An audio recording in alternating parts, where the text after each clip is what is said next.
বাংলাদেশে কিছু পণ্য আমদানির ক্ষেত্রে ভারতের স্থলবন্দর ব্যবহারের নিষেধাজ্ঞা দিয়েছে ভারত। এর মধ্যে রয়েছে বাংলাদেশি তৈরি পোশাক ও কিছু খাদ্যপণ্য। এতে পণ্য রপ্তানিতে প্রভাব পড়েছে দেশের স্থলবন্দরগুলোতে। রোববার বেনাপোল স্থলবন্দরে ভারতগামী ৩৬টি পণ্যবাহী ট্রাক আটকা পড়েছে বলে জানিয়েছেন বন্দরের স্টাফ অ্যাসোসিয়েশনের সাধারণ সম্পাদক সাজিদুর রহমান। এছাড়া আখাউড়া স্থলবন্দর দিয়ে আজ মাঠ ছাড়ার কোনো পণ্যবাহী যান ভারতে প্রবেশ করেনি। ভারতের বাণিজ্য ও শিল্প মন্ত্রণালয়ের বৈদেশিক বাণিজ্য অধিদপ্তর শনিবার এক বিবৃতিতে জানায়, বাংলাদেশের কিছু নির্দিষ্ট পণ্য ভারতের স্থলবন্দর দিয়ে আসায় নিষেধাজ্ঞা আরোপ করা হয়েছে, যা তাৎক্ষণিকভাবে কার্যকর হবে।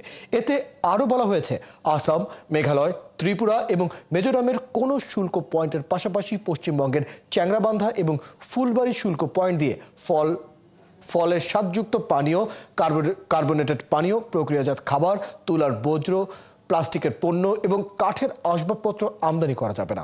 তবে স্থলবন্দর দিয়ে বাংলাদেশের মাছ, এলপিজি, ভোজ্য তেল এবং পাথরের ক্ষেত্রে এই নিষেধাজ্ঞা কার্যকর হবে না।